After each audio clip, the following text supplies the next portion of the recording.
All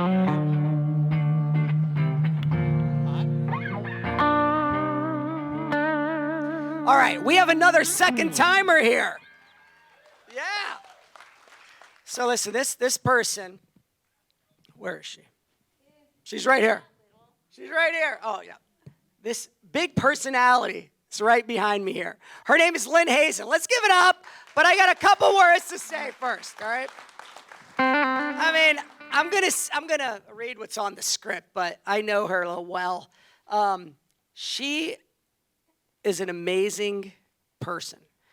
Professionally, she has been doing recruiting within the marketing industry for 25, a long time.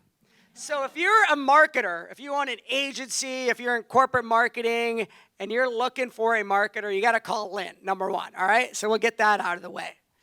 But she lives in Chicago. She calls herself, and I confirm, the storytelling and relationship recruiter. She's a second timer. First time was with us last year when she talked about her first time. And if you were here, it was one of the most memorable stories. So please give it up for my friend, Lynn Hazan.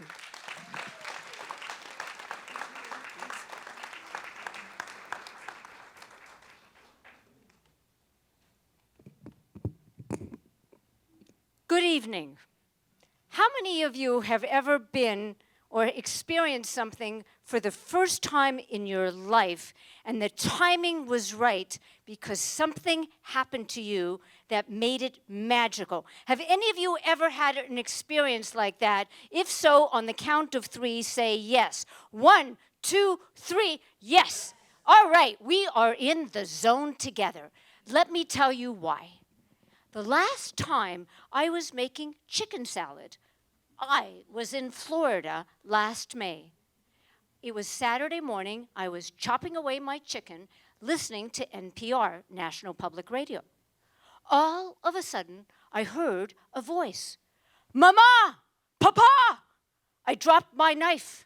Oh my, that voice, I could recognize it anywhere in the world. It was my Hebrew school teacher from second grade. I then said, I have to call her. We got in touch.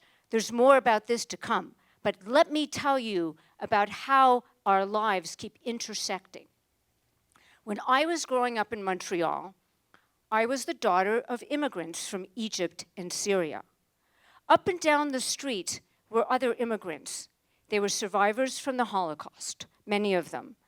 They were the Jews of silence. They did not talk about any of their experiences, and to this day, I still don't know many of their stories. We lived 4 houses away from the synagogue, Congregation Bethel, and I loved to sit on the lap of my teacher, watch movies about Israel, and invite my teacher, Geveret Henya, to come to our house for family barbecues. The years passed. I graduated from McGill University, went to Brandeis University for graduate school, and then moved to Chicago in 1980 to work for the Jewish community with college students. After a few years, I changed careers and got into the business world, where I am still today. What was interesting, however, was my passion for creative Jewish expression continued. And all those years I was involved in Jewish education, storytelling, theater, retreats, kids, seniors, high school kids, all of the above. And one summer, I decided it was time to return to a place to get my heart stroked. I attended a Jewish educators conference in the summer of 1991 at Hofstra University. It was a packed week. There were workshops and seminars all day long. Come Friday night, we'd had Friday night dinner, singing and dancing, and there were more workshops after. Imagine this scene.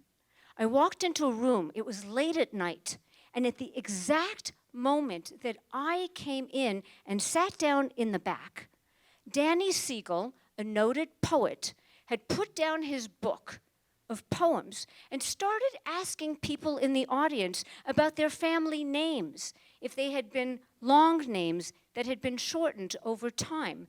And then he would do a commentary.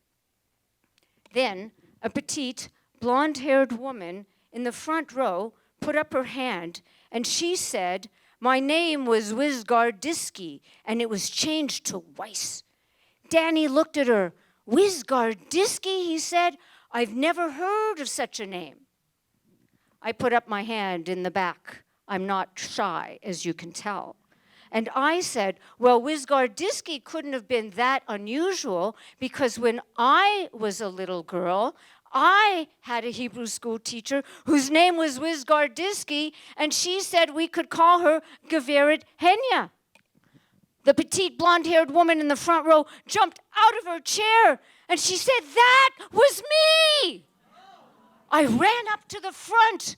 "Yes, yes, it's me." We started to hug. We were kissing. We were hugging. The whole room was in an uproar. Can I have an uproar, everybody? 1, 2, 3. Woo! That's it. That's what happened. And they said to me, "How long has it been since you've seen each other?" And I'm standing there. I have to do oral math in the middle of all of this. And then I realized that she was my wonderful teacher. And she said, come with me. And we went off to the side, and we started to recreate our stories that had brought us together.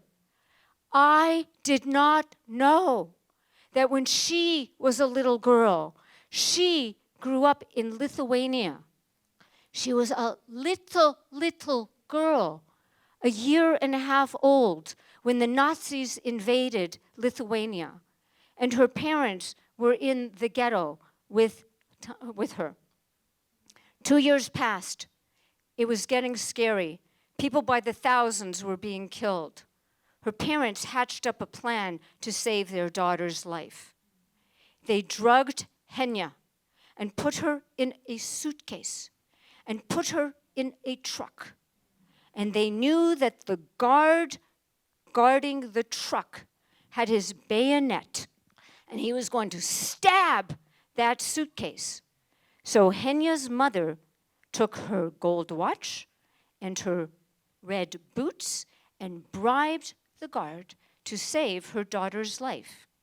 And Henya was in the suitcase in the truck. Her father then drove the truck into town and met Mr. Stankevich, a Christian man who took Henya on to be his third daughter. And she had to agree, as a little girl, not to use her name and to cross herself to become a little Christian girl and to go to services in the church. She also made a promise never to speak Yiddish. After the war, Henya and her parents were reunited. They went to a DP camp in Germany, Israel, and eventually Montreal. She was my Hebrew school teacher, and that is Geveret Henya. Tonight I share Geveret Henya's story because her story makes history come alive. And it's important for all of us sitting here to understand that my story plus her story equals our story for all of us to pass from one generation to the next. Toda Rabba. Thank you, Geveret Henya. Thank you.